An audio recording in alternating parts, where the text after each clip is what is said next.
സമാധാന ചർച്ചകൾ പരാജയപ്പെട്ടതോടെ പശ്ചിമേഷ്യയിൽ യുദ്ധഭീതി വീണ്ടും ശക്തമാവുകയാണ്.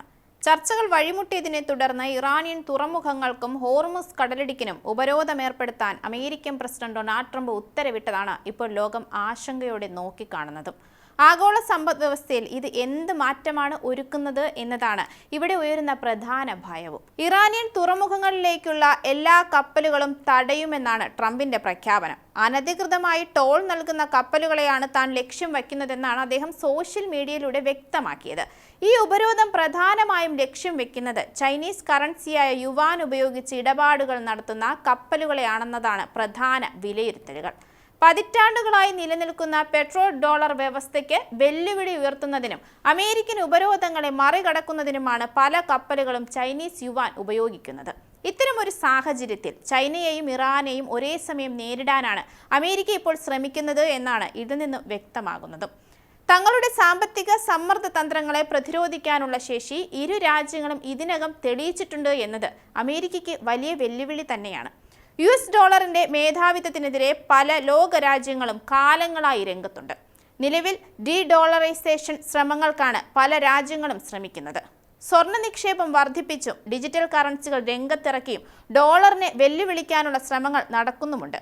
ഇതിനിടയിലാണ് ഹോർമുസ് കടലിടുക്കുമായി ബന്ധപ്പെട്ട് വീണ് കിട്ടിയ അവസരം മുതലെടുത്ത് ചൈനയും രംഗത്തിറങ്ങിയത്.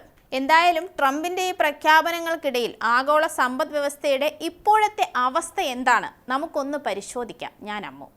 ചർച്ചകൾ പരാജയപ്പെട്ടത് ആഗോള വിപണിയെ പിടിച്ചുലച്ചിട്ടുണ്ട്. ക്രൂഡ് ഓയിൽ വില കുത്തനെ ഉയർന്നു.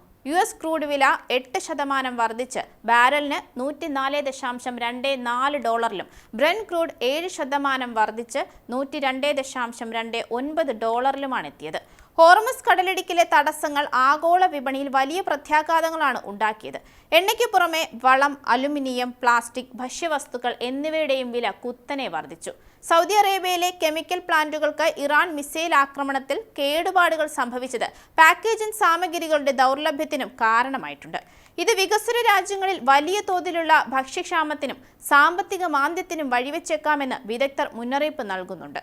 സാമ്പത്തിക യുദ്ധമുറകളിൽ അമേരിക്കയുടെ ചോദ്യം ചെയ്യപ്പെടാത്ത ആധിപത്യം അവസാനിക്കുന്നതിന്റെ സൂചനകളാണ് ഈ സംഭവങ്ങൾ നൽകുന്നത് എന്നാണ് പ്രധാന വിലയിരുത്തലും.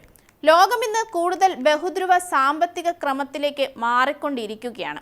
മുൻകാലങ്ങളിൽ ഉപരോധങ്ങൾ അമേരിക്കയുടെ ശക്തമായ ആയുധമായിരുന്നു എങ്കിൽ ഇന്ന് ചൈനയെ പോലുള്ള രാജ്യങ്ങൾ അപൂർവ ധാതുക്കളുടെ കയറ്റുമതി നിയന്ത്രിച്ചുകൊണ്ട് ഇതിന് മറുപടി നൽകുന്നു എന്നതാണ് മറ്റൊരു വാസ്തവം. ആഗോള വ്യാപാര ബന്ധങ്ങളിലെ വിള്ളലുകൾ മൂലം ഇന്ത്യ, അമേരിക്ക, ചൈന, യൂറോപ്പ് തുടങ്ങിയ രാജ്യങ്ങൾ ഇപ്പോൾ ആഭ്യന്തര ഉൽപ്പാദനത്തിൽ കൂടുതൽ ശ്രദ്ധ കേന്ദ്രീകരിക്കുന്നു. തന്ത്രപ്രധാനമായ വസ്തുക്കളുടെ ഇറക്കുമതിക്കായി മറ്റ് രാജ്യങ്ങളെ അമിതമായി ആശ്രയിക്കുന്നത് സുരക്ഷാ ഭീഷണിയാണെന്ന് രാജ്യങ്ങൾ തിരിച്ചറിഞ്ഞു കഴിഞ്ഞു. ഹോർമുസ് കടലിടുക്കിനെ ആശ്രയിക്കുന്നത് കുറയ്ക്കാൻ ദക്ഷിണ കൊറിയയെ പോലുള്ള രാജ്യങ്ങൾ പുനരുപയോഗ ഊർജത്തിൽ നിക്ഷേപം വർദ്ധിപ്പിക്കുകയും ചെയ്യുന്നു. ഗൾഫ് രാജ്യങ്ങൾ കടലിടുക്കിനെ മറികടക്കാൻ പുതിയ പൈപ്പ് ലൈനുകൾ നിർമ്മിക്കാനുള്ള ഒരുക്കത്തിലുമാണ്. ഹോർമുസ് കടലിടുക്കിലെ സംഘർഷം നീണ്ടു നിൽക്കുന്നത് ലോകമെമ്പാടും പണപ്പെരുപ്പം വർദ്ധിപ്പിക്കാൻ കാരണമാകുന്നുമുണ്ട്. അതേസമയം ഇറാനുമായുള്ള ഈ യുദ്ധം ഇതിനകം തന്നെ ഇസ്രയേലിന് ഏകദേശം $11.5 ബില്യൺ സാമ്പത്തിക നഷ്ടം ഉണ്ടാക്കിയതായി ഇസ്രയേൽ ധനമന്ത്രാലയം റിപ്പോർട്ട് ചെയ്തിരുന്നു. ട്രംപിന്റെ കാര്യവും അത്ര സുഖകരമല്ല. യുദ്ധം 2ാം മാസത്തിലേക്ക് കടക്കുമ്പോൾ അമേരിക്കയ്ക്കുള്ളിലും ട്രംപിനെതിരെ സമ്മർദ്ദമേറുകയാണ്. CBS പോൾ പ്രകാരം 59% അമേരിക്കക്കാരും വിശ്വസിക്കുന്നത് ഈ നടക്കുന്ന യുദ്ധം അമേരിക്കയ്ക്ക് ഗുണകരമല്ല എന്നാണ്. എണ്ണവില കുതിച്ചുയരുന്നത് അമേരിക്കൻ സമ്പദ് വ്യവസ്ഥയെ ബാധിക്കുമോ എന്ന ഭയവും ശക്തമാണ്. എന്നാൽ സമ്പദ് വ്യവസ്ഥ ഇതിനെ മറികടക്കുമെന്നാണ് ട്രംപ് ആത്മവിശ്വാസം പ്രകടിപ്പിക്കുന്നത്. നവംബറിൽ നടക്കാനിരിക്കുന്ന ഇടക്കാല തിരഞ്ഞെടുപ്പിൽ യുദ്ധം റിപ്പബ്ലിക്കൻ പാർട്ടിക്ക് കനത്ത തിരിച്ചടി ഉണ്ടാക്കിയേക്കാമെന്നാണ് പ്രധാന നിരീക്ഷണവും. ഇറാനിലെ തുറമുഖങ്ങളിലേക്ക് ഹോർമുസ് കടലിടുക്കിലൂടെയുള്ള കപ്പൽ ഗതാഗതം തടയുമെന്ന US പ്രസിഡന്റ് ഡൊണാൾഡ് ട്രംപിന്റെ മുന്നറിയിപ്പിനെ പരിഹസിച്ച് Iran parliament speaker Mohammad Bagher Ghalibaf രംഗത്ത് വന്നതും ശ്രദ്ധേയമായിരുന്നു. അമേരിക്കയിലെ നിലവിലെ പെട്രോൾ വിലയുടെ ചിത്രം പങ്കുവച്ചായിരുന്നു ആ പരിഹാസവും വന്നത്. ഈ വില ഉടൻ തന്നെ അമേരിക്കക്കാർക്ക് ഒരു നൊസ്റ്റാൾജിയായി മാറുമെന്നാണ് അദ്ദേഹം മുന്നറിയിപ്പ് നൽകിയത്.